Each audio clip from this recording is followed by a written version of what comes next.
up on West Side Stories, federal funding for the new Laker line has been approved. Also, we bring you a story on a leukemia survivor's epic struggle. And we look at a professor who's keeping the lost art of printmaking alive. All that and more next on West Side Stories. West Side Stories is produced by students from the Multimedia Journalism program at Grand Valley State University. Support also comes from the School of Communications. Inspiring thought, perfecting practice.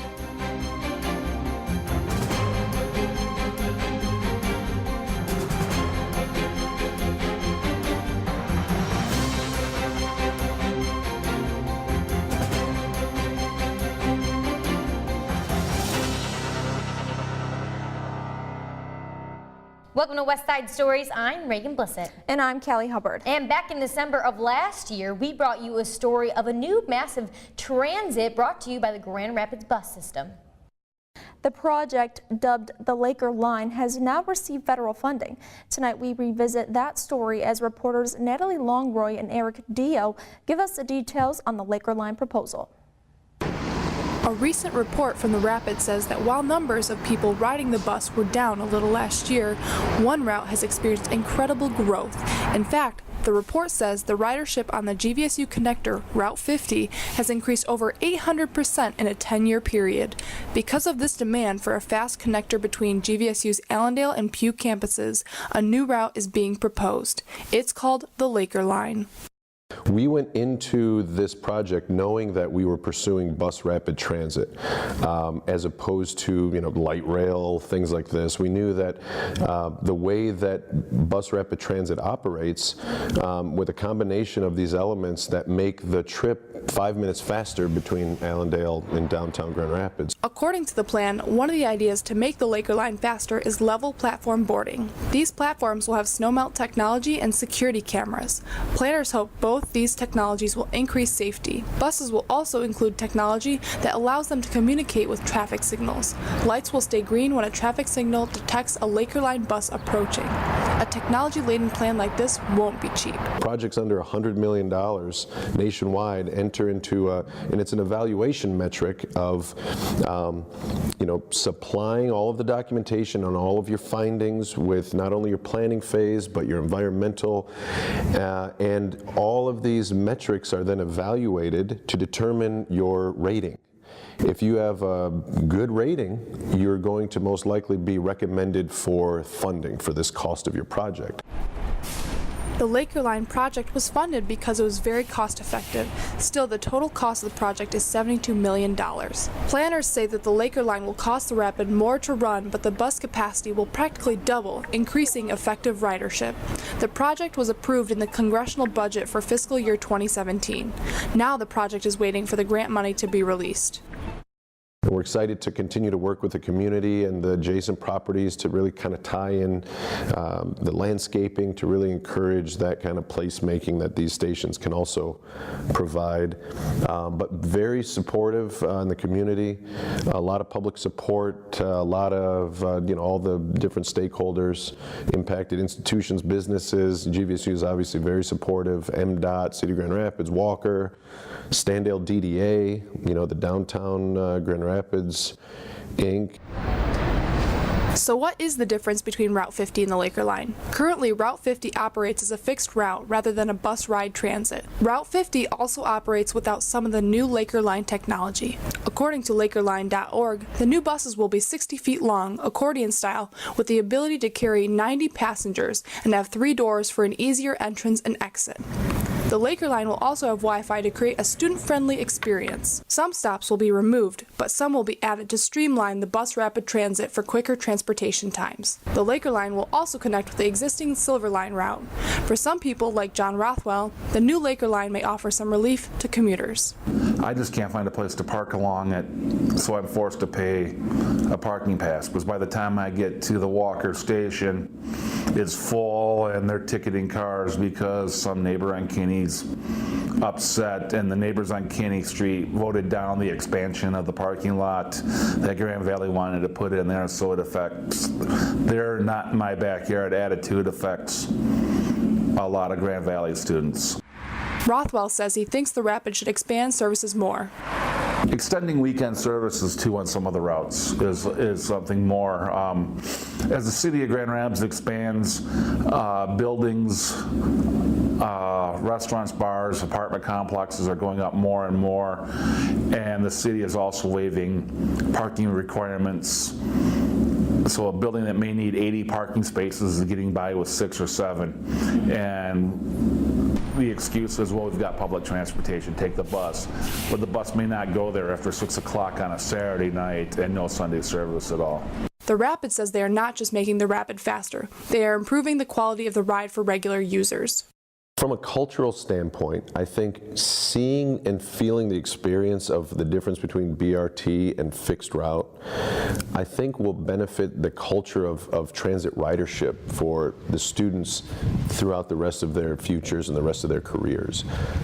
Again, I use that analogy of it's going from coach class to first class, but understanding the value that this level of investment has on the experience of a rider, I think can capture more of a cultural acceptance that transit isn't just because I don't have a car.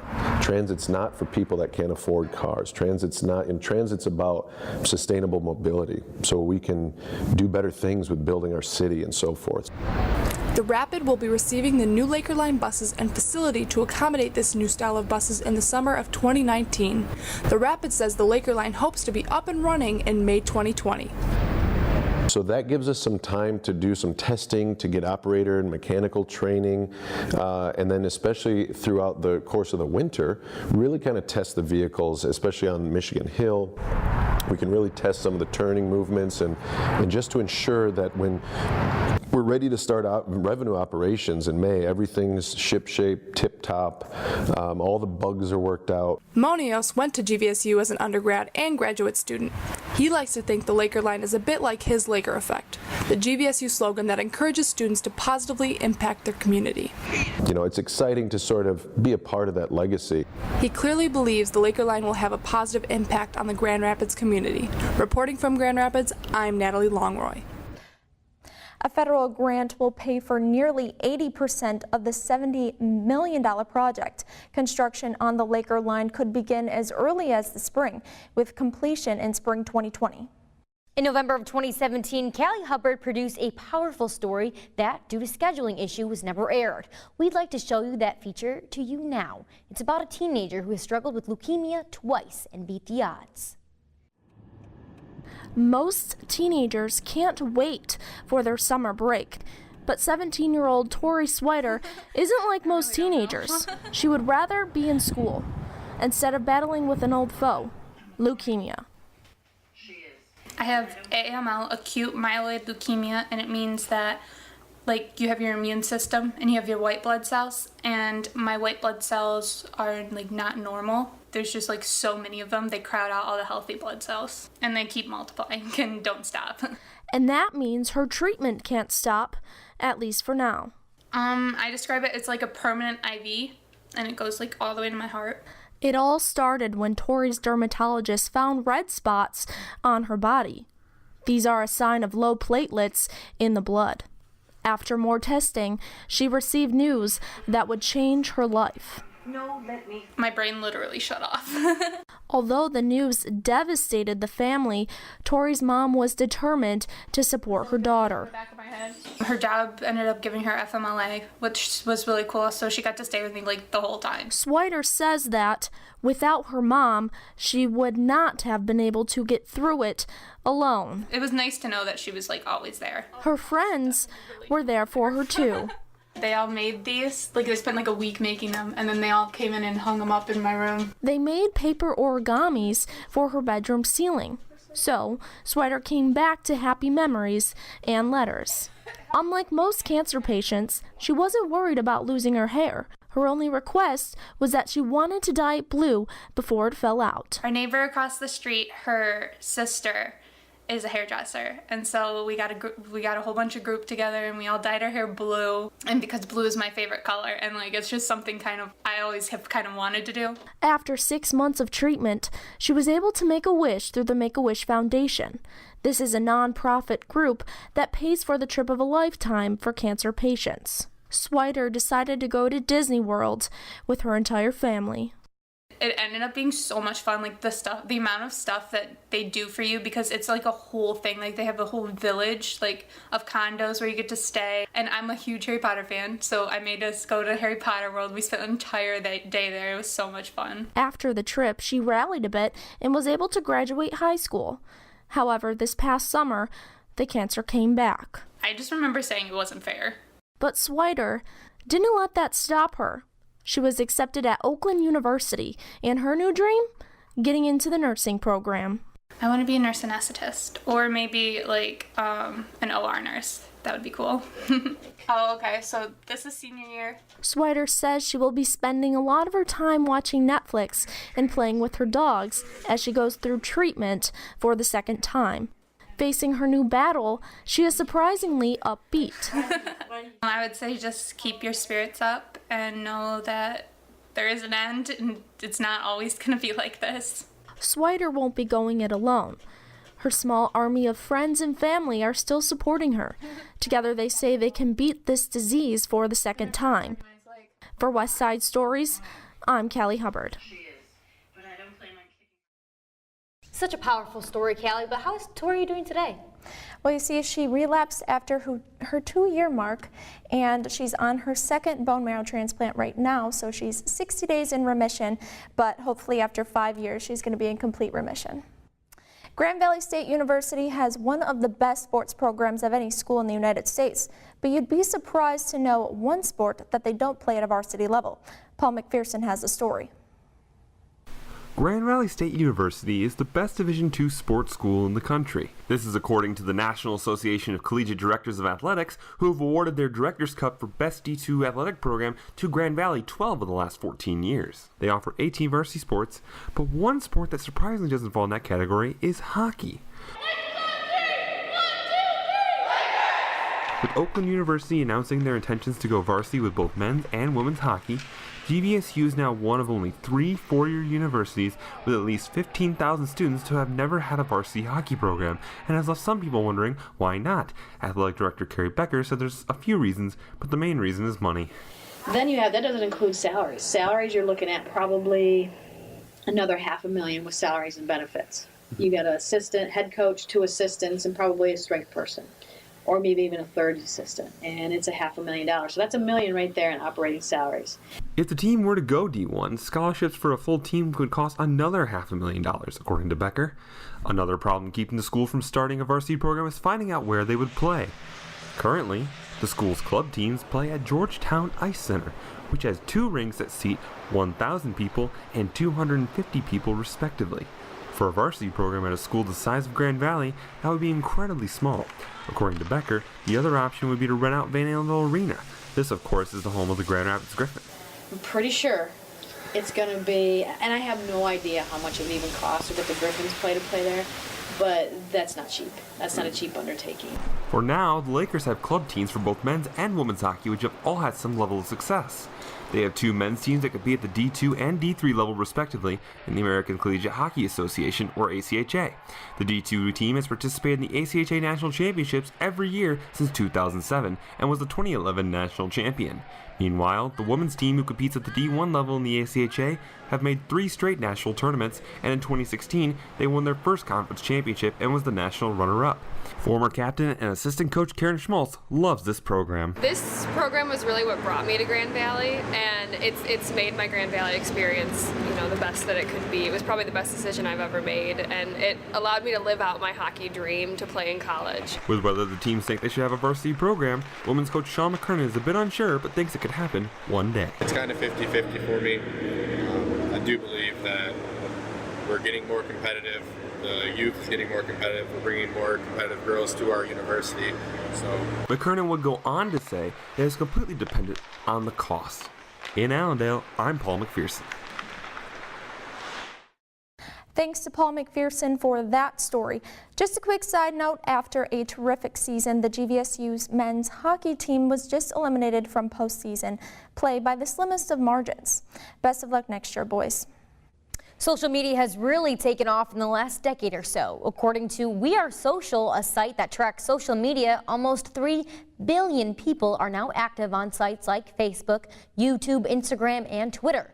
With this rise, more people are calling it their career. Natalie Longroy introduces us to a couple of social media entrepreneurs who have made it big. Nicole Jacqueline Sloan grew up in a small town in Michigan. On the outside, she looks like a normal college student, but on the web, she's a successful YouTuber. She started her channel in 2013 as a hobby, not knowing where YouTube would take her.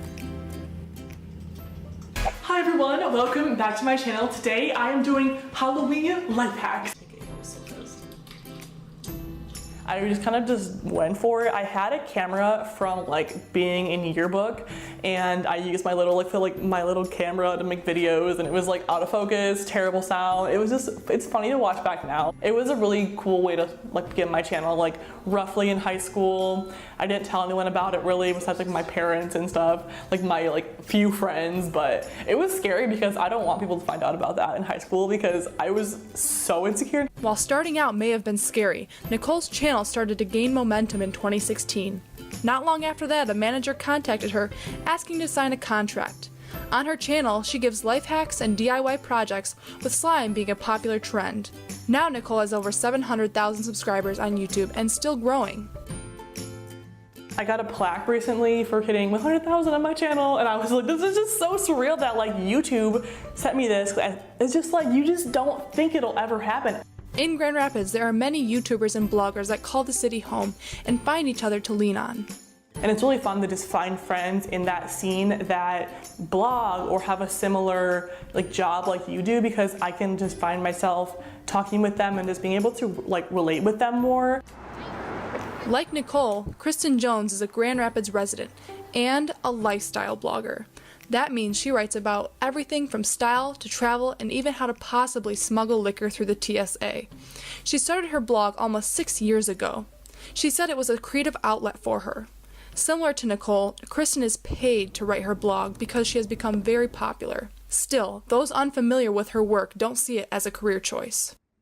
I definitely have had people be like, why don't you get a real job? At first, it really bothered me, and but it really having people around me being like, look, you got to have some tougher skin if you want to keep doing this, because that's just what happens. Even with the naysayers, Nicole and Kristen hope to continue working in Grand Rapids as the city continues to grow, as do their blog and channel. Grand Rapids is such a creative place now, and there's so many people that will inspire you and keep you going and keep you motivated and to help you kind of chug forward. And I think moving here was great because I'm surrounded by so many amazing creative entrepreneurs who are killing the game, and it forces you to really keep going and be one step ahead.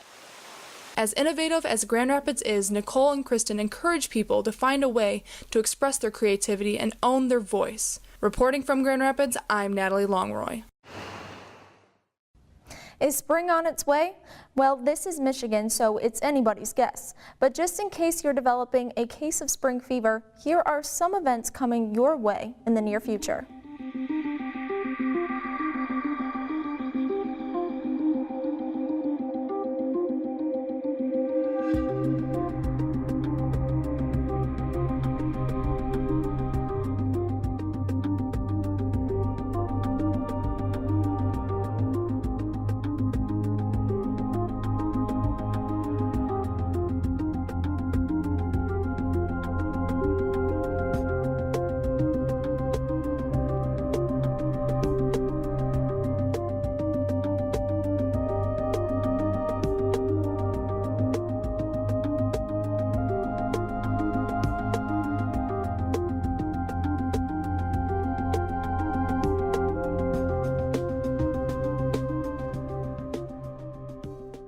Most of us take pictures as a way of life now. We can easily print those pictures or send them to someone through Snapchat. But what if those technologies didn't exist? Well, the person you're about to meet would be just fine with that. Jessica Kroll brings us the story of a GVSU professor who's keeping alive the old age tradition of printmaking. He's a throwback artist in a technology-filled world. Grand Valley State University professor Dallas Henke doesn't use anything electronic to print his photos. Instead, he does it by hand through the process of printmaking. A matrix is made, and that multiple identical impressions can be printed off of it. It's a tedious process. The book took 2.5 years. But the results of a hand-printed book are beautiful. Henke is nearing the completion of his semester-long sabbatical project with the help of translator Breon Mitchell. I started thinking of a project that the school will accept, and I asked Breon if he would do a translation of Kafka, Franz Kafka, and he agreed. Henke's artist book of German-speaking novelist Franz Kafka's In the Penal Colony will contain 6 prints, all done completely by hand. All this work, by the way, is for just 36 copies of the book. Since these books get printed in such small quantities, he's not doing it for the fame. It's clearly his passion. But how does one get started in this printmaking process? Somewhere in my early teens, I started painting. Went to college in an art department at SUNY Brockport near where I grew up in Rochester. And halfway through undergrad school, my paintings were getting worse and worse and worse. And I loved to draw. And I discovered printmaking, which is really close to drawing. He received his master's in printmaking at the University of Iowa. There, he completed the 2.5-year artist's book project of Samuel Beckett's play, Waiting for Godot. Pretty big thing for a 23-year-old to say, like, you want to illustrate a Nobel Prize winning book. But Henke got Beckett's permission. Somehow I got Beckett's address. I have no idea, but I don't remember how. I put together a dummy copy of the book and I sent it to him and asked him for permission. And 10 days later, I had a letter back from him. He liked it, and he said, I'll clear the way with my publisher, so you don't need any more permission than mine. And off I went. Today, Henke prints at home. This is original art. Almost everything in his house has a dual purpose. My guest bedroom is really art storage. And his printing press is in his living room. Ta-da! Henke is helping to keep this ancient art form alive by teaching his students unique ways to print, such as on clothing. For West Side Stories, I'm Jessica Kroll. Professor Henke's artist books can be found in the Library of Congress, or you can see his art more locally at Calder Arts Center on GVSU's Allendale campus. It's time once again for a story from WGVU Digital Studios. This week on The Draft, we visit Grand Armory Brewing to talk about their signature tap handles. Check it out.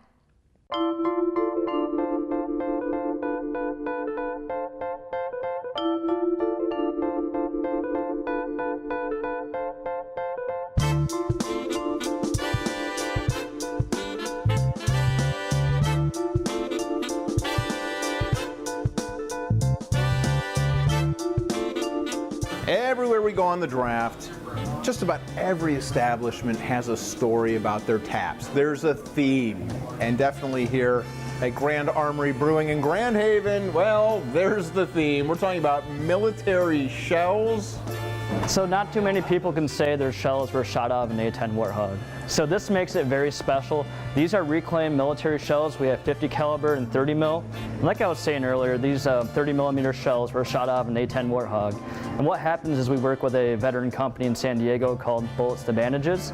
So they'll take these, handles, they'll refurb them, brand it for us, and then a portion of that sales profit goes to veteran charities. So it's a really unique concept. It's a great concept since, again, the history and tradition of this facility really brings the best out of these tap handles. And these span different eras? Tell me a little bit about the shells. Well, these are all Vietnam footlockers in the background in the beginning, so this is a really neat kind of display of just what this facility brings out. And it's the Armory, it's the ROTC, it's what people did when they came here. They went to basic, and you get a little bit of that flavor every time you come into the Grand Armory. So these span multiple generations, these shells, but in particular these 30 millimeter shot out of an A10 Warthog is a pretty sweet story. That's the one you love, and we know the A10s were stationed down in Battle Creek for quite a number of years. Absolutely. There's a story behind this purple one? Yeah, there actually is. So every year we participate in Women's Brewing Collaboration Days, International Women's Brewing Collaboration, and that tap handle is for,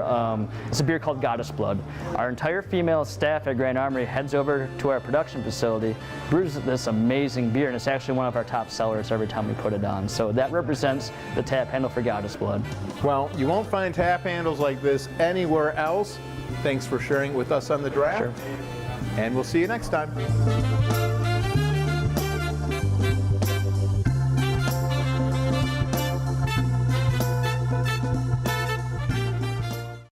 Special thanks to WGVU Digital Studios for that story. Well, I'm afraid that's all the time that we have for this week. I'm Kelly Hubbard. And I'm Reagan Blissett. Thank you so much for watching West Side Stories. We'll see you again next week. West Side Stories is produced by students from the Multimedia Journalism program at Grand Valley State University. Support also comes from the School of Communications, inspiring thought, perfecting practice.